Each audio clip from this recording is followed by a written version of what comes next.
I'll never forget the exact scent of the betrayal. It wasn't the sterile tang of a hospital room, nor the sharp sting of rubbing alcohol you'd expect from a dying woman's sanctuary. No, it smelled of coconut tanning oil, expensive tequila, and the chlorine of my saltwater pool. It smelled like a goddamn vacation. I was supposed to be at work, bleeding my bank account dry to fund the final, comfortable days of my Aunt Cassandra's life.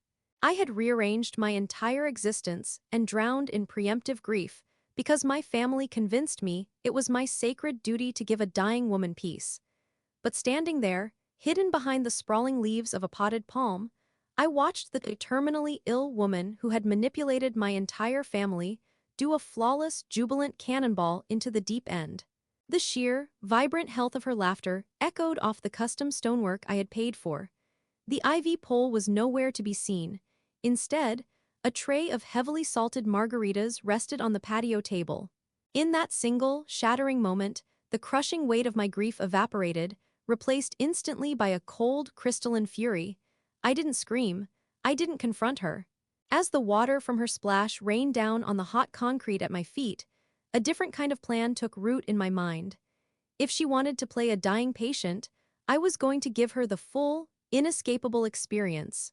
But to understand how I ended up crouching in my own expensive landscaping, quietly plotting the absolute psychological destruction of a blood relative, you have to understand the profoundly toxic ecosystem into which I was born. You have to understand Cassandra. In every family, there is a hierarchy.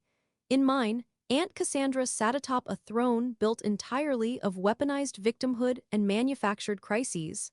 She was my mother's older sister, the undisputed, golden child of a generation that valued appearances over accountability. To look at Cassandra was to look at a woman who had never worked a hard day in her life, yet carried herself with the exhausted nobility of a war hero.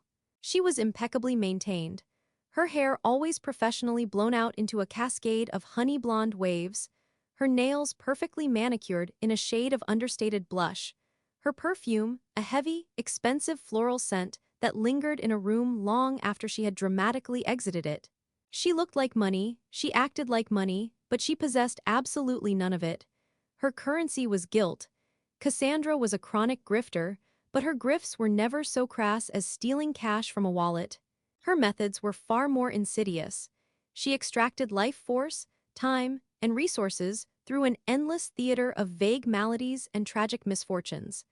There was always a reason why she couldn't hold down a job, always a reason why she needed a temporary loan that would never be repaid, always a reason why the rules of decent society simply did not apply to her fragile constitution. If my mother hosted a holiday dinner, it was a guarantee that Cassandra would experience a sudden, debilitating migraine precisely when it was time to help clear the dishes, requiring her to lie down in the master bedroom with a cold compress while the rest of us scrubbed pans. If a cousin achieved a milestone, a graduation, an engagement, a promotion, Cassandra would inevitably suffer a mysterious, heart-palpitating spell that required an emergency trip to the urgent care clinic, neatly pulling the spotlight off the celebrating cousin and back onto her own suffering. The family's response to this decades-long reign of emotional terrorism was a collective, battered submission. My grandparents had ingrained it into their children, who in turn tried to ingrain it into me. You know how Cassandra is. She's delicate, she's had a hard life, just be the bigger person. That phrase, be the bigger person, was the family motto, a polite translation for roll over and let her walk on you so she doesn't throw a tantrum. They were the classic flying monkeys, circling her wicked witch, enabling her every delusion because fighting back was simply too exhausting. My mother was the worst of them, paralyzed by a desperate, lifelong need for her older sister's approval, practically leaping to offer up her own time and money whenever Cassandra sighed heavily enough. Growing up in that environment, I learned very early on that to survive, I had to build walls. I was the anomaly in the bloodline, the quiet observer who saw the strings attached to every tear Cassandra shed. I refused to play the game. By the time I was in my early 20s, I had firmly established myself as the family's difficult one. I didn't lend money. I didn't validate the phantom illnesses. When Cassandra claimed her chronic fatigue syndrome prevented her from attending my college graduation, I simply said, "Okay, feel better," and hung up, refusing to offer the expected wailing condolences that fed her ego. My independence was viewed not as a strength, but as a direct insult to the family's established order. I was called cold. I was called selfish. I didn't care. I was free.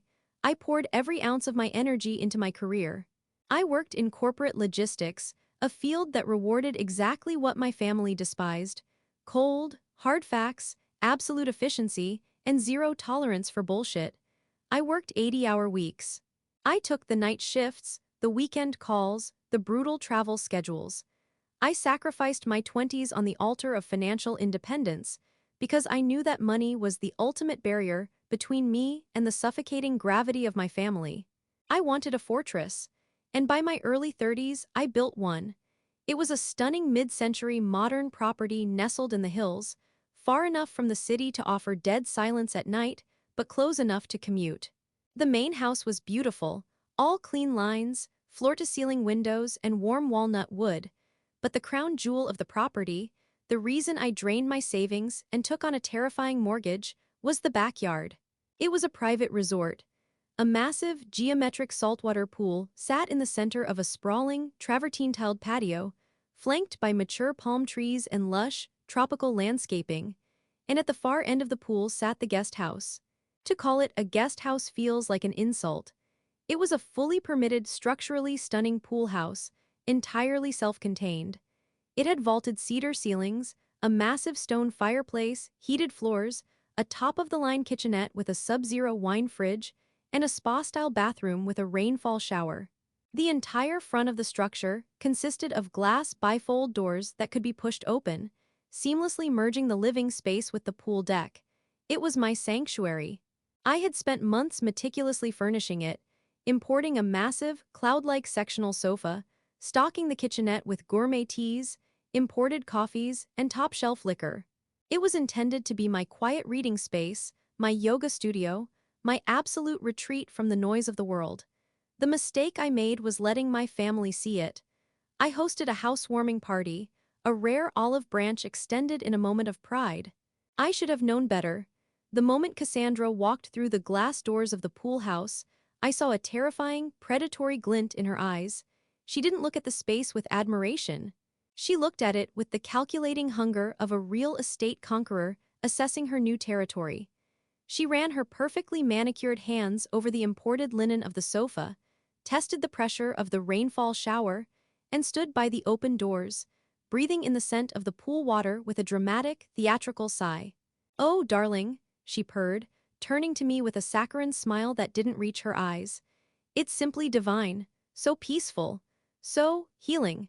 You know, my doctor was just saying how my nervous system desperately needs a tranquil environment to repair itself from the city smog."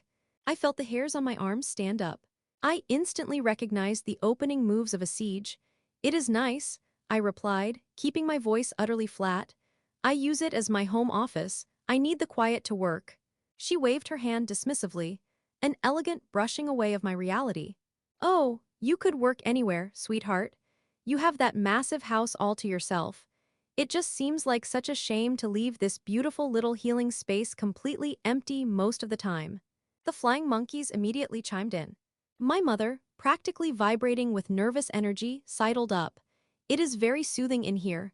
Cassandra's current apartment is so drafty, you know, and the stairs are just terrible for her joints. I'm sure she'll find a great ground floor unit when her lease is up," I said firmly, locking eyes with my mother. "Do not cross this line," my glare said. My mother looked away, cowed, but the seed had been planted. The toxic normal had found a new target. For the next 6 months, the campaign was relentless.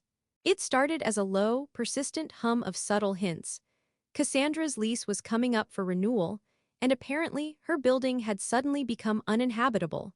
She posted vaguely alarming updates on Facebook about toxic black mold that her landlord refused to fix, about loud neighbors who deliberately stomped on the floorboards to trigger her misophonia, about the terrifying walk from the parking lot that left her feeling unsafe and deeply fatigued. The family group chat, a digital nightmare I kept permanently muted, became a daily chronicle of Cassandra's housing woes. My aunts and uncles would chime in with sympathetic emojis, followed by pointed, passive-aggressive remarks aimed directly at me. It breaks my heart to see Cassandra suffering like this when we have family who have more space than they know what to do with. If only someone had a safe, ground-floor space where she could just catch her breath for a few months. Family is supposed to help family in their time of need. That's what God intended. I ignored all of it. When my mother called to explicitly beg me to let Cassandra move into the pool house, just for the summer, just until she gets back on her feet, I shut it down with brutal efficiency. I reminded my mother that Cassandra hadn't been on her feet since 1998, that she didn't have a job to pay rent, and that I valued my privacy more than I valued appeasing a professional parasite. My mother wept. She accused me of having a cold heart, of abandoning my own flesh and blood. "She's your aunt," she sobbed through the phone. "What if something happens to her? How will you live with the guilt?" "I will live with it luxuriously, by my pool," I replied and hung up. I thought I had won. I thought my boundaries were a fortress made of stone. For 3 weeks, the group chat went entirely dead. The silence was absolute. My mother didn't call. Cassandra stopped posting her tragic Facebook updates. In my naive arrogance, I believed I had successfully starved the beast of its oxygen. I believed they had finally accepted that my home was off-limits, that the difficult niece had successfully repelled the invasion. I didn't realize that in the toxic ecosystem of my family, silence wasn't a retreat. Silence was simply the beast taking a deep breath before it evolved. Cassandra had realized that the standard plays, the manufactured poverty, the vague joint pain, the general grifting, were not strong enough to breach my defenses. She needed a battering ram. If pity for her circumstances couldn't force the doors of my pool house open, she needed something that could not be argued with, something that would turn me into a monster in the eyes of everyone I knew if I dared to refuse. It was a Tuesday evening in late October. The air had just started to carry the crisp chill of autumn. I was sitting at my kitchen island, nursing a glass of red wine, reviewing some logistics reports for the next day, enjoying the profound, beautiful silence of my home. Then, my phone buzzed on the granite countertop. It wasn't a text in the family group chat. It was a direct call, from my mother. I stared at the screen for a long moment, watching her name flash. The sudden ring felt violent, intrusive. A knot of primal dread tightened in my stomach. When my mother called directly, bypassing the usual passive-aggressive text channels, it meant the family machinery had shifted gears. I took a deep breath, braced myself for whatever fresh guilt trip was being manufactured, and answered the call. "Hello." There was no greeting. There was only the sound of ragged, heavy sobbing. It wasn't the usual performative crying my mother employed when she wanted to manipulate a situation. This was a deep, guttural wailing. It sounded like genuine, unadulterated devastation. "Mom, what is it? What's wrong?" She tried to speak, but the words were choked off by a wet gasp. I could hear other voices in the background, my uncle muttering a low, steady stream of prayers, my aunt blowing her nose loudly. They were all gathered together. "Mom, stop crying and tell me what is happening," I demanded, the authoritative tone of my work life bleeding into my voice. It's Cassandra," my mother finally choked out, her voice trembling so violently it was barely recognizable. I rolled my eyes so hard it physically hurt. What did she do now? Did she finally get evicted? "Look, I told you, she is not moving into." "She's dying," my mother screamed into the receiver. A sound of pure, jagged horror that froze the blood in my veins. The wine glass I was holding slipped an inch in my grip. The house suddenly felt entirely too quiet. "What?" I whispered. "She went to the specialist today," my mother sobbed, her words pouring out in a frantic, hysterical rush. "They got the test results back. It's advanced. It's in her nervous system, her blood, it's everywhere," the doctor said. "Oh God," the doctor said, "there's nothing they can do. It's terminal. She only has a few months left."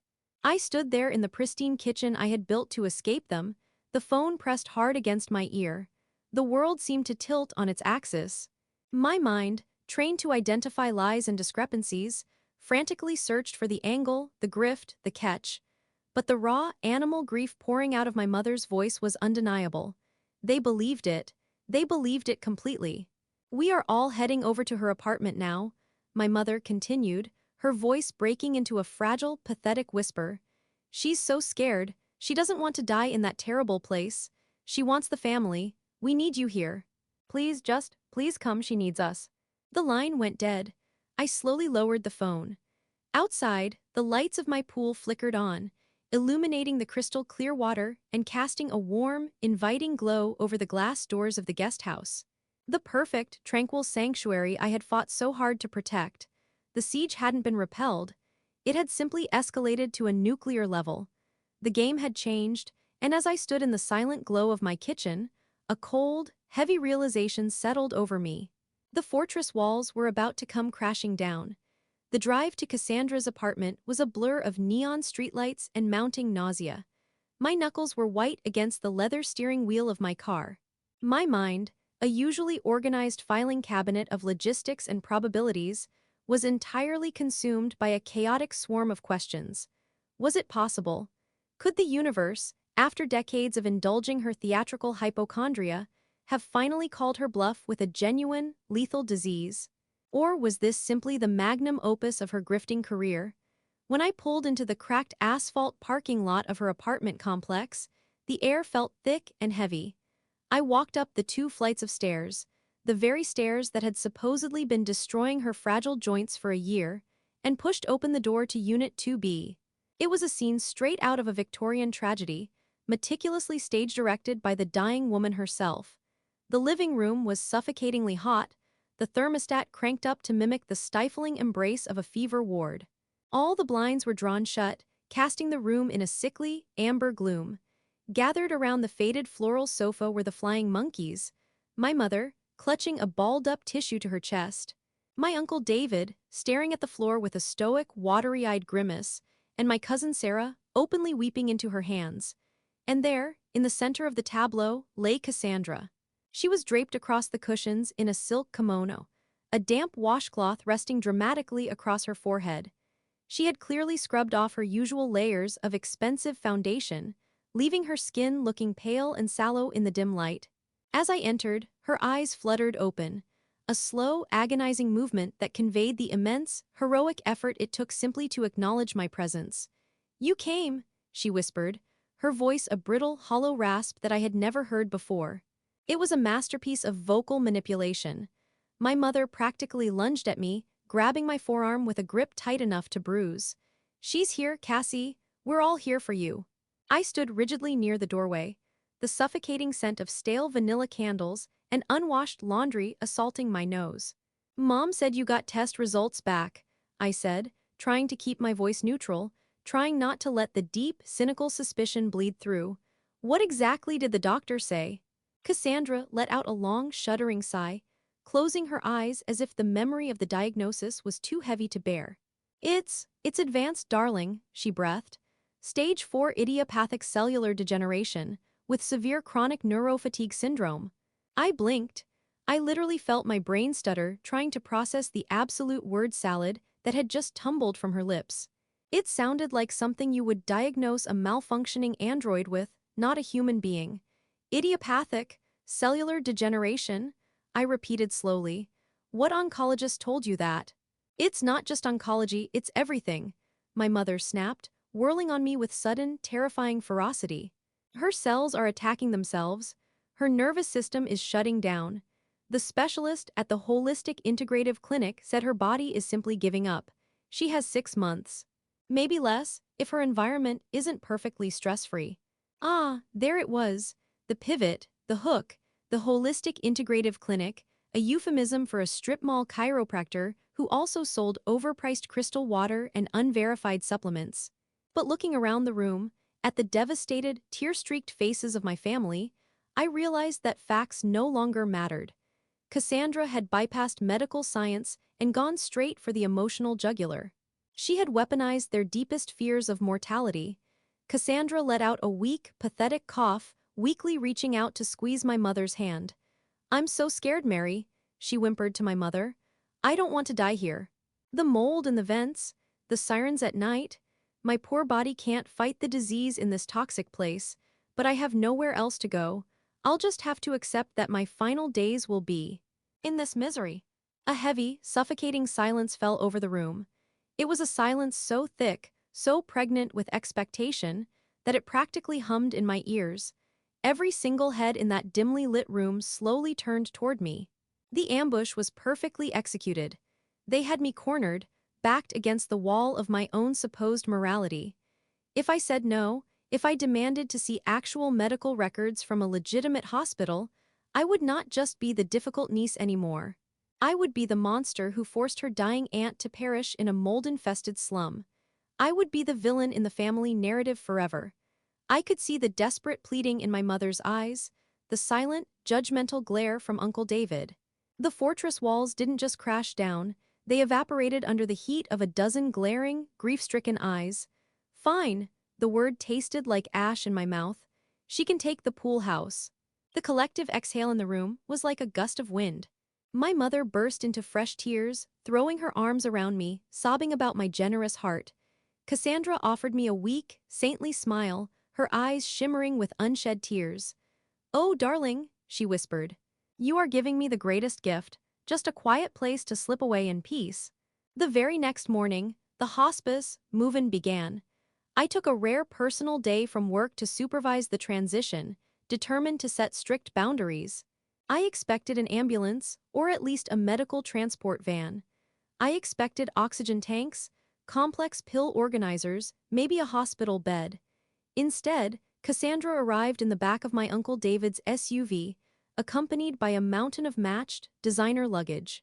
I watched in grim silence as David and my cousin hauled her medical necessities into my pristine guest house. There were no heart monitors. There were, however, two massive boxes of premium silk loungewear. There was a high-end espresso machine.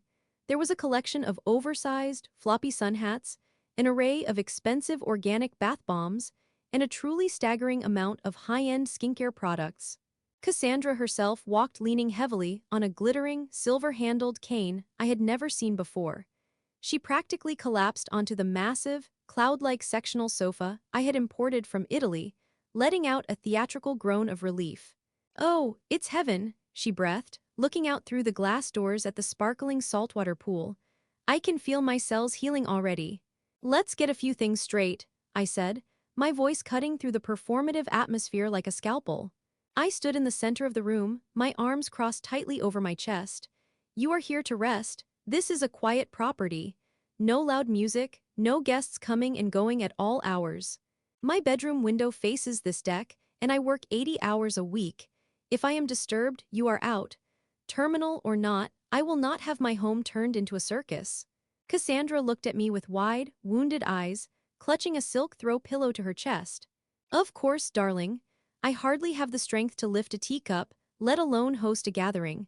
I just want to sit quietly by the water and prepare for the end." I left her there, locking the main house doors behind me, a deep, gnawing pit of unease settling in my stomach. The first 2 weeks were a masterclass in subtle psychological warfare. Cassandra played the role of the tragic, fading aristocrat beautifully. Whenever I was in the backyard, or if my mother came over to deliver Tupperware containers of organic, home-cooked meals, Cassandra could be found lounging in a shaded chaise by the pool, wrapped in a blanket, staring wistfully into the middle distance. She spoke in hushed, breathy tones.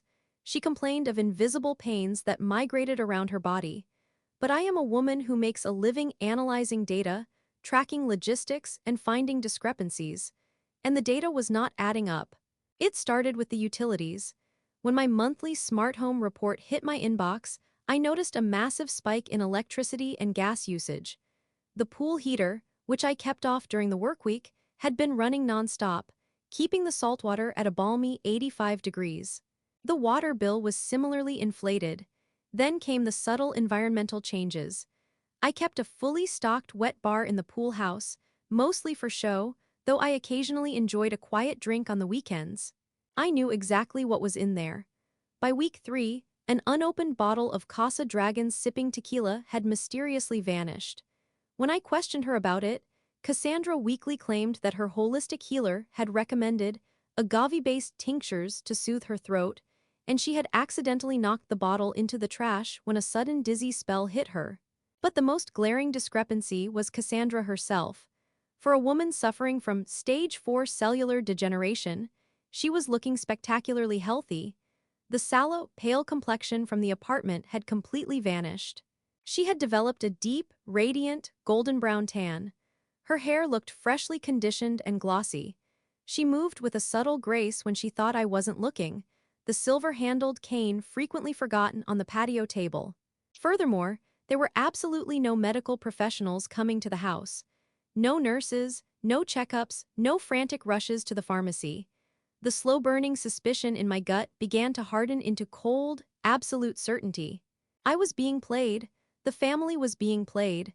She had bypassed the grift of stealing $20 from a purse and had stolen my entire sanctuary. I needed proof. I needed irrefutable, undeniable evidence before I detonated the fragile peace of my family. The opportunity presented itself on a sweltering Thursday afternoon in mid-August. I had been scheduled to fly to Chicago for a logistics conference, a trip I had been dreading because it meant leaving Cassandra completely unsupervised on the property for 3 days. But at 6 in the morning, sitting at my departure gate, I received an email from the event organizers. The conference venue had suffered a massive plumbing failure. The entire event was abruptly canceled. I didn't call my mother. I didn't text Cassandra. I quietly collected my carry-on bag, retrieved my car from long-term parking, and drove back to my house in the hills. It was roughly 2 in the afternoon when I pulled onto my street. The neighborhood was dead quiet, sweltering under the peak heat of the day. As I slowly approached my driveway, I noticed several unfamiliar cars parked haphazardly along the curb: a shiny red convertible, a massive white SUV, and a sleek sports car. I parked my car a block away. I didn't want the crunch of gravel or the beep of my lock to announce my arrival.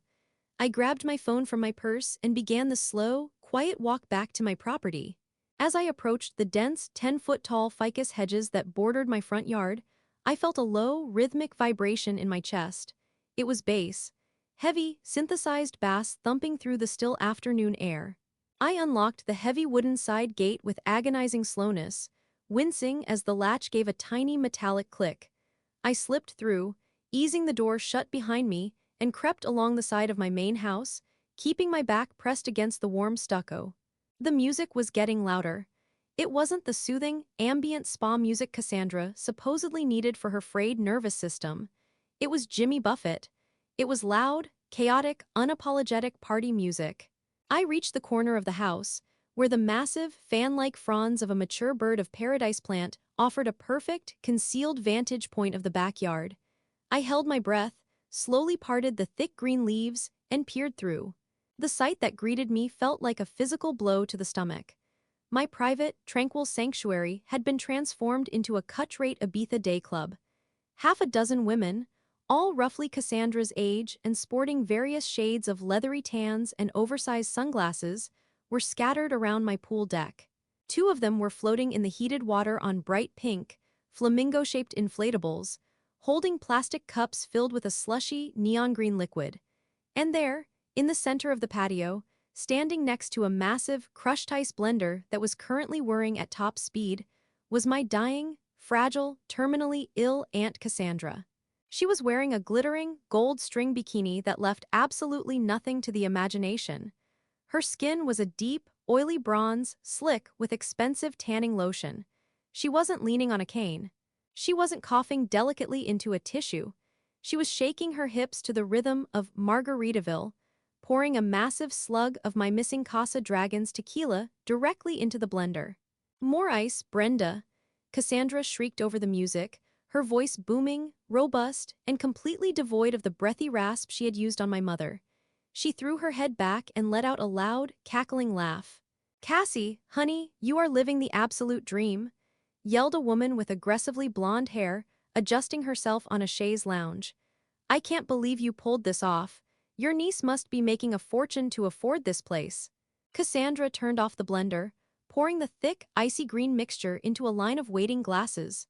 "Oh, she does all right for herself," Cassandra sneered, picking up 2 of the glasses and walking toward the edge of the pool with a smooth, powerful stride. "But she's a rigid little bitch. All work, no play. Someone had to put this gorgeous house to use. How long do you think you can keep the act up?" the woman named Brenda asked, floating closer to the edge to take a drink. Isn't she going to want to see a doctor's note eventually? Cassandra scoffed, taking a long, deep sip of her margarita.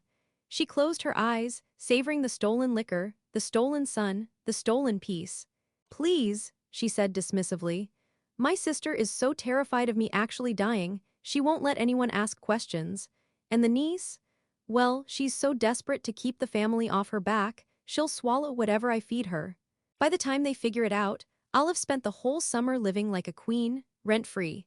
She spun around, executing a flawless, energetic pirouette on the wet concrete, throwing her arms up into the air. To stage 4 whatever the hell I called it, she yelled to the crowd. To Cassandra, the women cheered, raising their glasses. With a joyful, booming laugh, my terminally ill aunt backed up 3 steps, sprinted forward with explosive athletic power, and launched herself into the air, executing a perfect, splashing cannonball right into the deep end of my pool. I stood frozen behind the leaves. I didn't breathe. I didn't blink. The water from her splash arced over the concrete, a few drops hitting my leather shoes. In that frozen moment, the world snapped into perfect, terrifying clarity. The grief I had carried, the guilt my family had heaped upon my shoulders, the exhausting mental gymnastics of trying to accommodate a dying woman, it all evaporated like mist over hot pavement. What replaced it was something cold, dark, and perfectly crystalline. I pulled my phone out of my pocket. My hands weren't shaking anymore. I opened the camera app, switched it to video mode, and hit record. I stood there in the shadows for a full 3 minutes, capturing the loud music, the drinking, the clear, undeniable footage of Cassandra doing water aerobics with Brenda, laughing about her fictional disease. When I had enough, I stopped recording. I quietly slipped my phone back into my pocket. The old me, the difficult niece, would have stormed out from behind the bushes. I would have screamed until my throat was raw.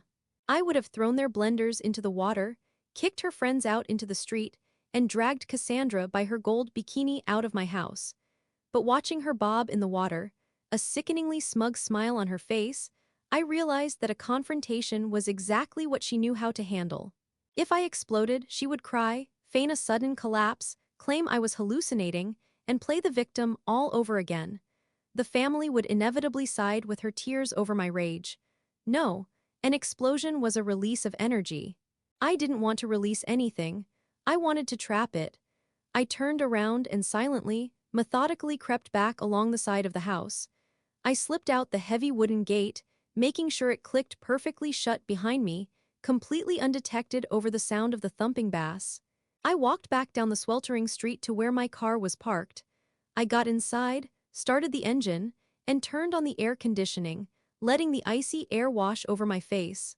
I sat there in the quiet hum of my vehicle, staring blindly out the windshield. Cassandra had demanded a hospice. She had manipulated my mother's love and my family's guilt to turn my home into a hospital ward for her tragic final days. A slow, grim smile stretched across my face. If my dear aunt wanted a medical prison, then God help her, I was going to build her one so secure, so suffocating, and so clinically perfect, she would pray for the disease she pretended to have. The vacation was over. It was time to call in the nurses. I didn't drive home that afternoon.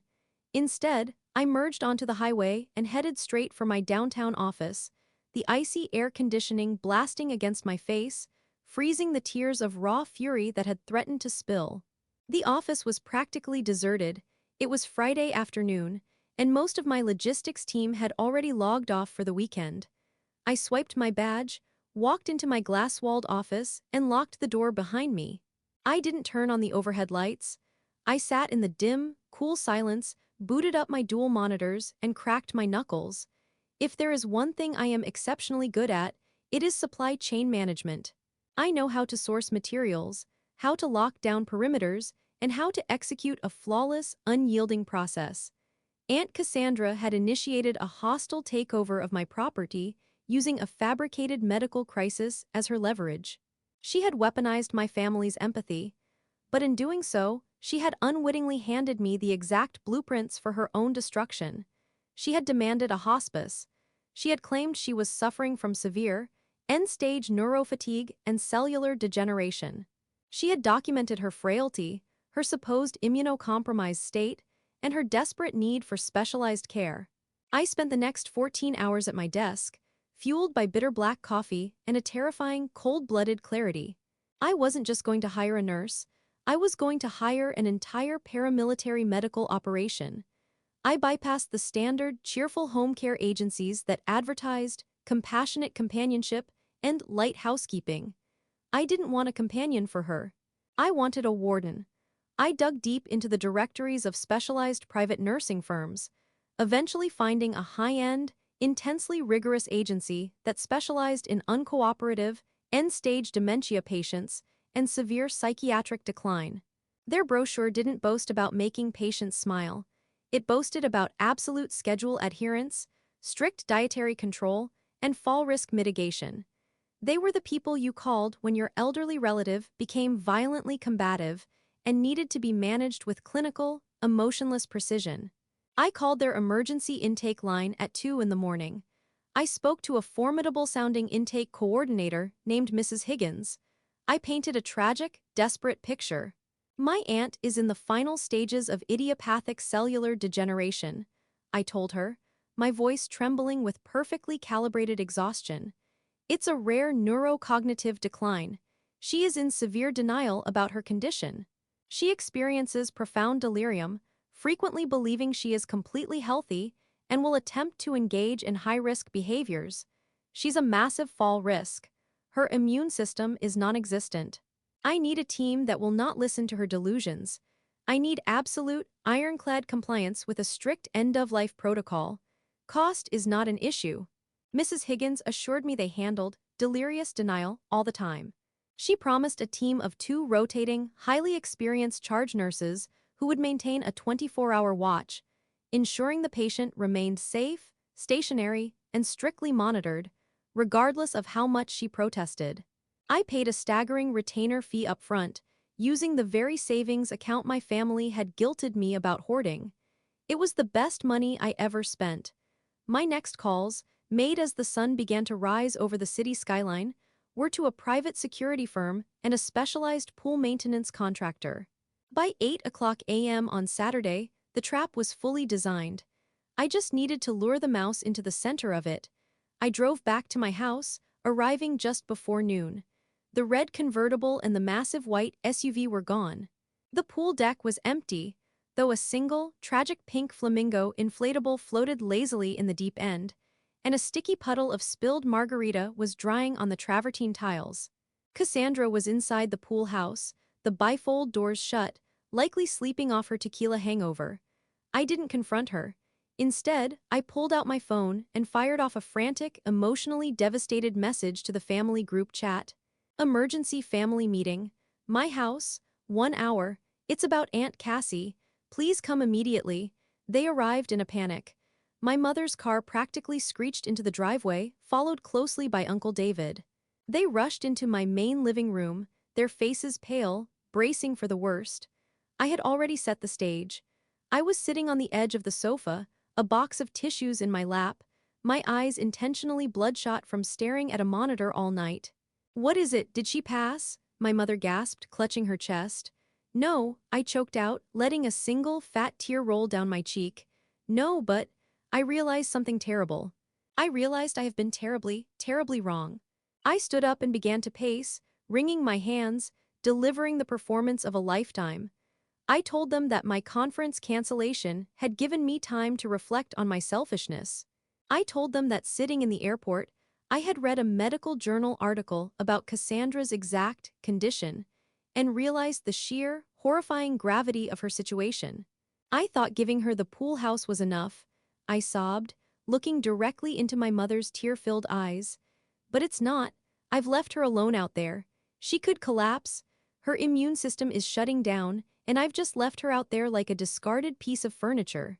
She needs professional, round-the-clock intervention, and I have been too stubborn and cold to provide it. "Oh, sweetheart," my mother cried, rushing forward to wrap me in a fierce hug. "Don't blame yourself. You didn't know."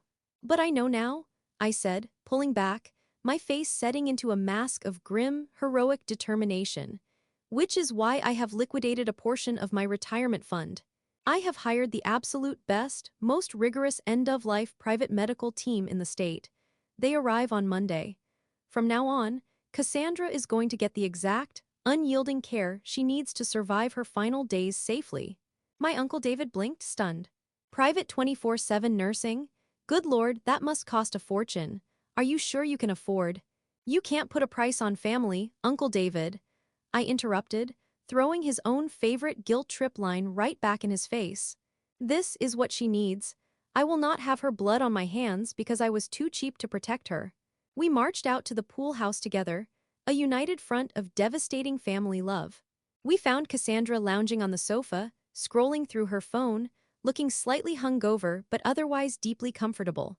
When we piled into the room, she immediately dropped the phone, let out a weak groan, and pulled a soft cashmere blanket up to her chin. "Mary, what's going on?"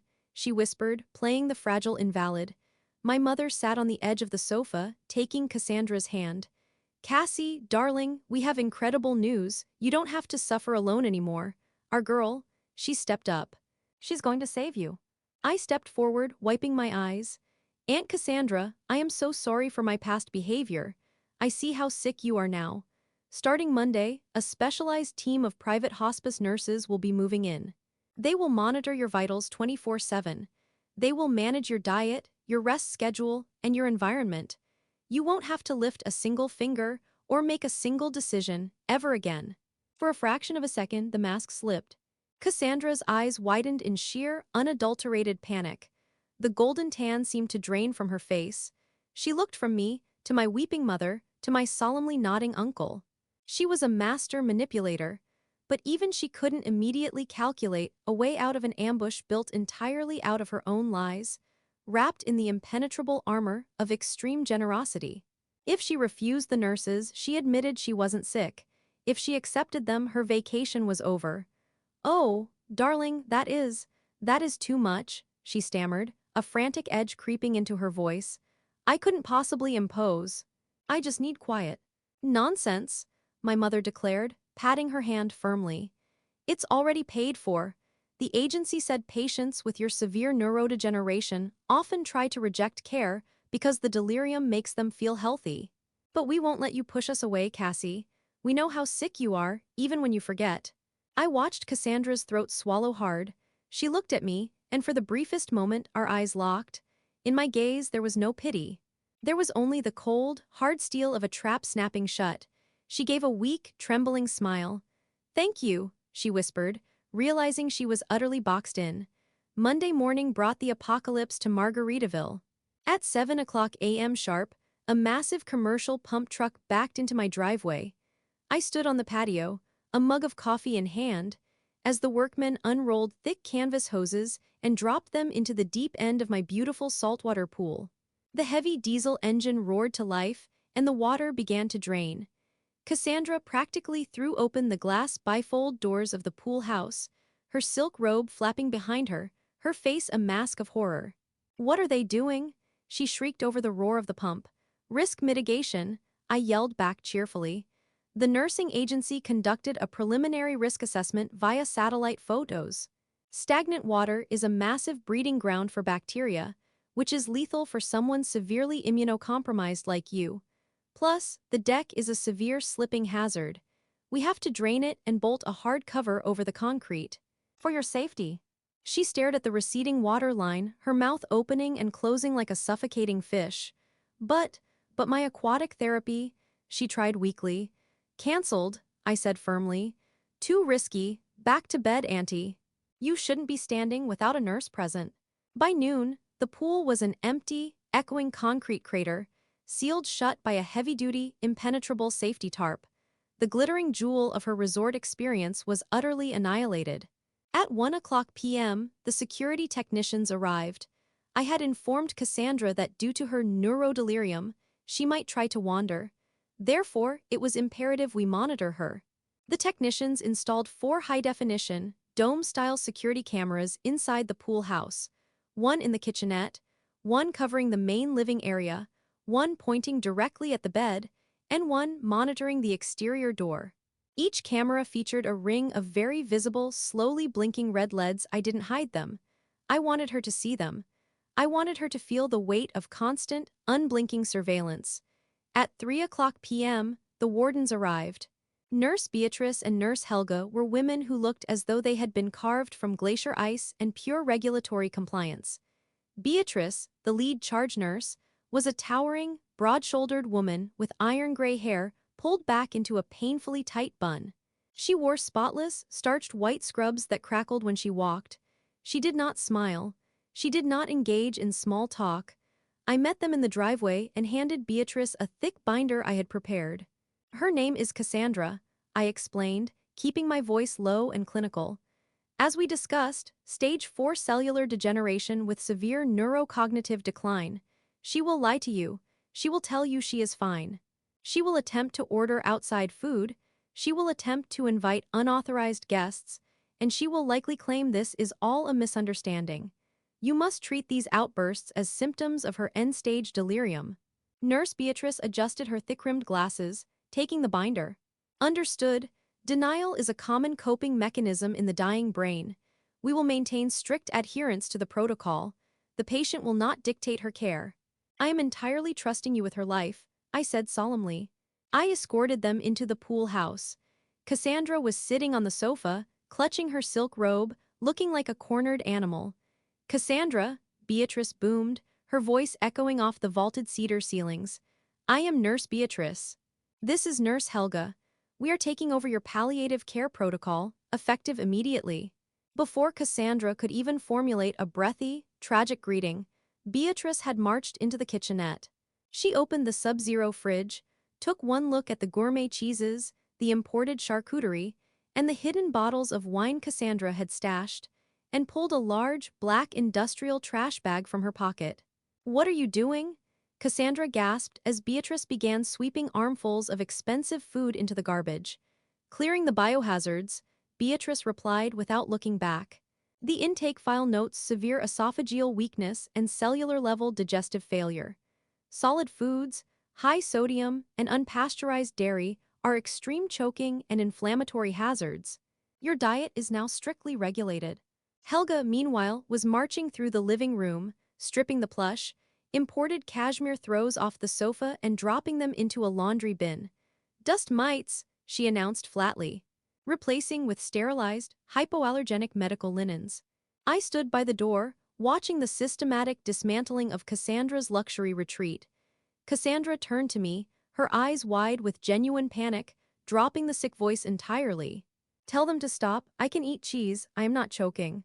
I gave her a look of profound, tragic pity. Oh, Auntie, I whispered softly. The doctor said the delirium would make you forget how sick you really are. Just let them help you. It's for your own good. I stepped out, gently closing the door behind me, sealing her inside. The trap had snapped shut. The malicious compliance had begun. The next few days were a symphony of calculated, clinical torment. I watched the security camera feeds from my iPad in the main house, observing the utter destruction of Cassandra's spirit. Her diet was the first true battleground. Nurse Beatrice implemented a strict dysphagia level 1 protocol. When Cassandra awoke the next morning, expecting perhaps a latte and a croissant, Helga presented her with her breakfast. A plastic cup filled with lukewarm, unflavored beef broth, and a glass of water that had been heavily treated with a thickening powder, turning it into a viscous, cloudy gel that oozed slowly down the side of the glass. I watched the camera feed as Cassandra stared at the tray. What is this? She demanded. Hydration gel and sodium-controlled nutrient broth, Helga replied stolidly. Consume it slowly to prevent aspiration. I am not eating this. I want an egg. I want a bagel. Cassandra yelled, standing up from the bed. Helga simply stepped forward, placed a firm, unyielding hand on Cassandra's shoulder, and gently but forcibly guided her back down onto the mattress. Agitation elevates the heart rate, Cassandra. Please remain seated. If you refuse the oral nutrients, we are authorized to discuss intravenous feeding protocols with the agency physician. Cassandra froze. The threat of an actual IV needle, a real medical procedure piercing her perfectly tanned skin terrified her. She picked up the cup of thickened water, took a sip of the gelatinous slime, and visibly gagged. Helga stood over her, an immovable sentinel, until the entire cup was consumed. The schedule was the next layer of the prison. There was no more sleeping in until noon.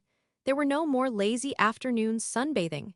To monitor her rapidly failing organs, Beatrice and Helga implemented a grueling vitals check schedule. Every 3 hours, day and night, the blood pressure cuff was strapped to her arm. At 2 a.m., the harsh overhead lights would flick on, and Beatrice would march in, thrusting a thermometer into Cassandra's mouth, shining a penlight into her pupils, and asking her an endless litany of cognitive assessment questions. What year is it, Cassandra? Who is the president? Count backward from 100 by sevens. When Cassandra screamed that she was trying to sleep, Beatrice simply jotted notes on her clipboard. Patient exhibiting nocturnal combativeness, delirium progressing. By day 4, Cassandra was a wreck. The deep tan was beginning to fade, replaced by a genuine pallor born of exhaustion and a diet consisting entirely of gray, pureed slop and thickened water.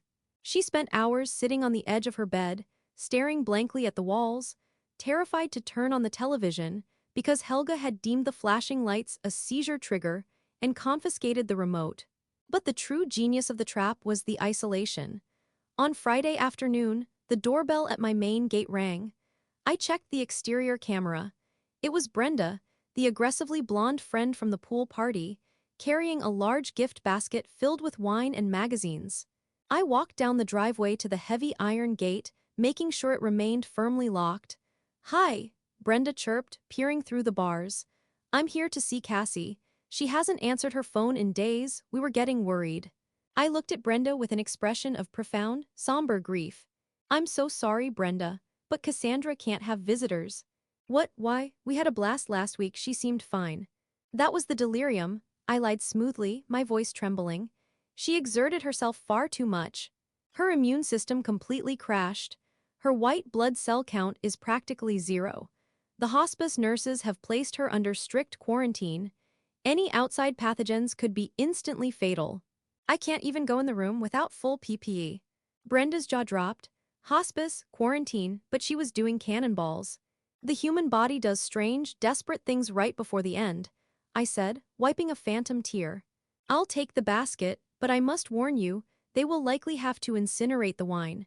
Alcohol interacts fatally with her new sedatives." I took the basket through the bars and turned back toward the house, leaving Brenda staring after me in shock. I didn't throw the wine away, of course. I took it into my kitchen, popped the cork, poured myself a generous glass, and sat down at my kitchen island. I opened the iPad to view the pool house cameras.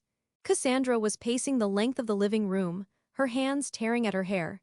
She marched up to the glass bifold doors, pressing her face against the pane, staring out at the empty, concrete crater where the pool used to be. She looked up at the blinking red light of the corner camera. I could see her lips moving, muttering frantically to herself. The illusion of her control was entirely shattered. She was trapped in a cage made of her own medical fabrications, guarded by women who legally could not believe a single word she said, funded by a niece who was currently drinking her friend's wine. Suddenly, on the screen, Cassandra spun around. She marched toward the front door of the pool house, grabbing the handle and yanking it hard. It was locked. From the inside, Beatrice had engaged the deadbolt to prevent wandering. Cassandra began to beat her fists against the heavy wood. Thump, thump, thump. I watched as Nurse Beatrice calmly walked into the frame, completely unbothered, carrying a small paper cup containing a crushed, powdery multivitamin mixed into a dollop of unsweetened applesauce. "Time for your medication, Cassandra," Beatrice's voice echoed through the iPad speaker. "And then, we must discuss your bowel movements over the last 12 hours. The chart is incomplete." Cassandra slid down the wooden door, burying her face in her hands, her shoulders shaking with genuine, broken sobs. It wasn't a performance anymore. The toxic normal had finally encountered an environment more toxic, more rigid, and more unyielding than itself. I took a slow sip of the red wine, savoring the complex, dry finish. The tension in the pool house was stretching so thin it was practically vibrating. Cassandra was a pressure cooker, the steam screaming against the reinforced steel of the hospice protocol. I knew she couldn't take much more of the thickened water, the midnight vitals, and the suffocating boredom. She was going to break. It was only a matter of when, and exactly how explosive the detonation would be. I settled into my chair, my eyes glued to the screen, waiting for the climax. By the middle of the second week, the atmosphere inside the pool house had degraded from a state of simmering frustration into an environment of pure, unadulterated psychological horror. I monitored the deterioration from the safety of my kitchen island, sipping espresso and watching the high-definition security feeds on my iPad. Aunt Cassandra was no longer the glowing, bronzed aristocrat of leisure who had cannonballed into my pool. She had been ground down into a hollow, twitching shell of a woman by the relentless, crushing machinery of Nurse Beatrice and Nurse Helga. Without access to her expensive bronzers, tanning oils, or natural sunlight, Cassandra's skin had faded to a sickly, translucent gray. The luxurious, salon-quality blowout she had arrived with was now a flat, greasy tangle, as Beatrice had strictly forbidden the use of her Dyson hairdryer, citing the noise as a potential trigger for her fragile neurological state and confiscating it as a hazard.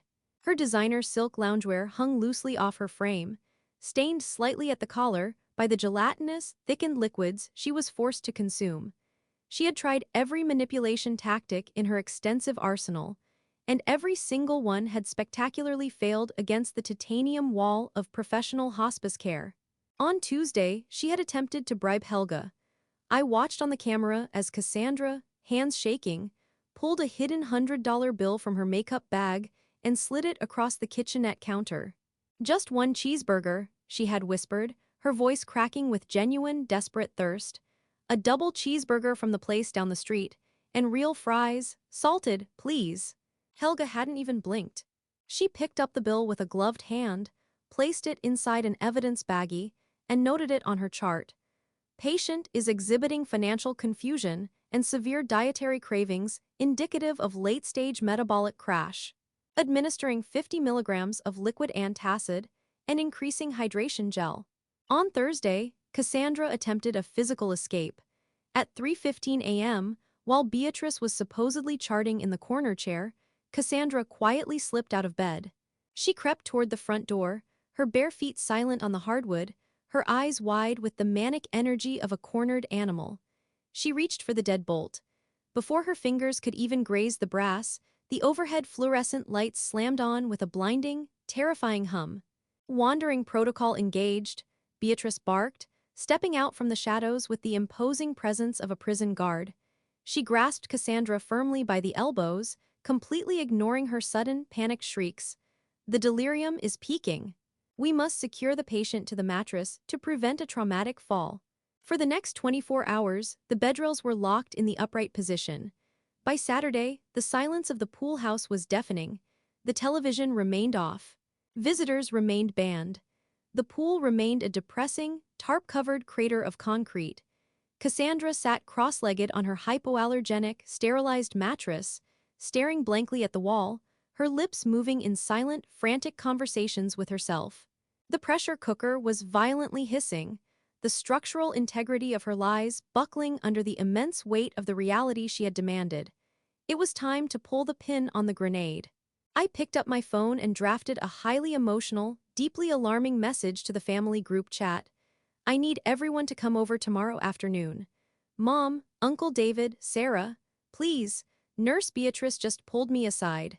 Cassandra's vitals have plummeted, the delirium is absolute. She says she doesn't think she's going to make it through the week. We need to say our goodbyes." The response was instantaneous. A flurry of weeping emojis, panicked prayers, and immediate confirmations flooded my screen. The stage was set for the grand finale.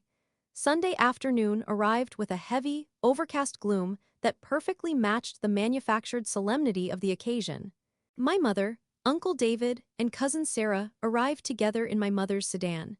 They walked up my driveway looking like they were marching to a firing squad. My mother was already clutching a damp tissue to her face, her eyes swollen and red. Uncle David looked grim and pale. I met them at the front door, wearing a conservative black sweater, my expression fixed into a mask of brave, tragic stoicism. "How is she?" my mother choked out, grabbing my shoulders. "Is she in pain?" "The nurses are keeping her comfortable," I lied smoothly, guiding them through the main house toward the backyard. But you need to be prepared. The cognitive decline? It's severe. She has completely lost touch with reality. She doesn't believe she's sick anymore. She might become combative. She might say terrible, crazy things. You must remember that it is the disease talking, not our beloved Cassandra. We understand, Uncle David said heavily, placing a comforting hand on my mother's back. The dying brain is a tragic thing. We will be strong for her. We stepped out onto the patio.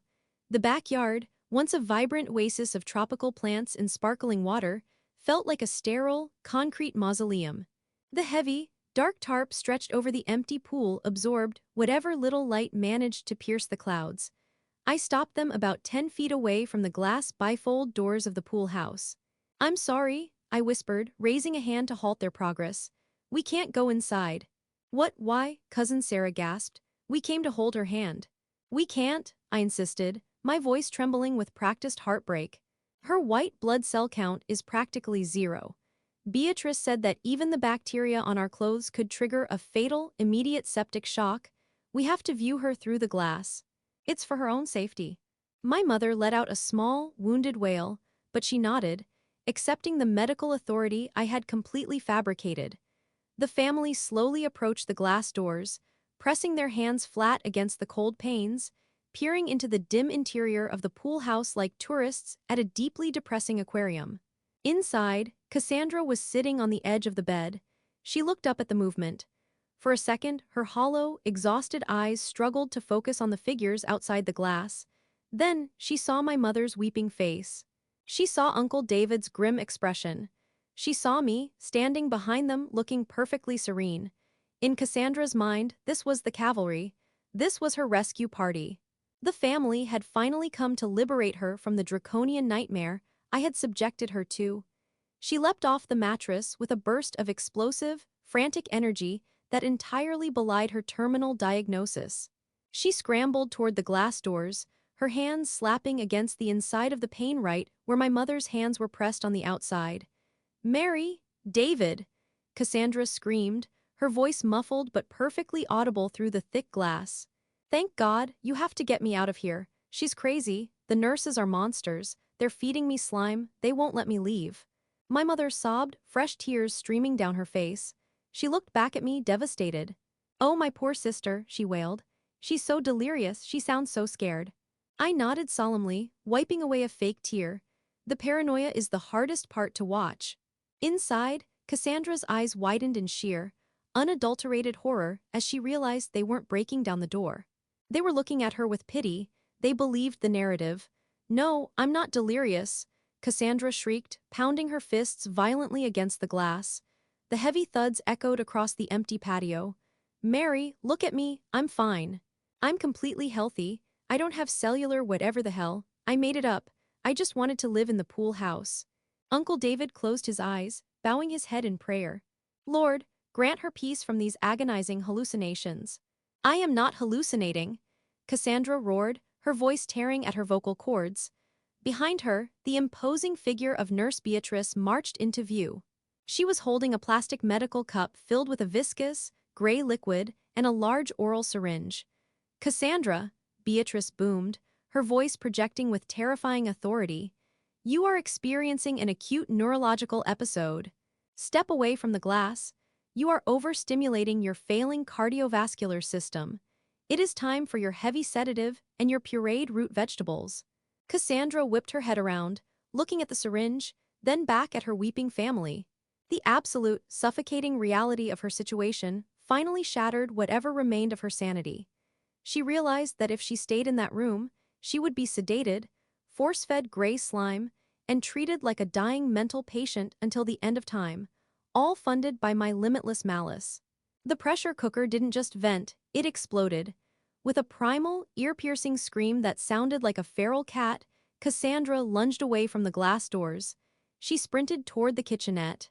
Beatrice reached out to grab her, but Cassandra, fueled by pure, unadulterated adrenaline and the terror of the sedative, grabbed a heavy, decorative ceramic bowl from the counter and hurled it directly at the nurse's feet.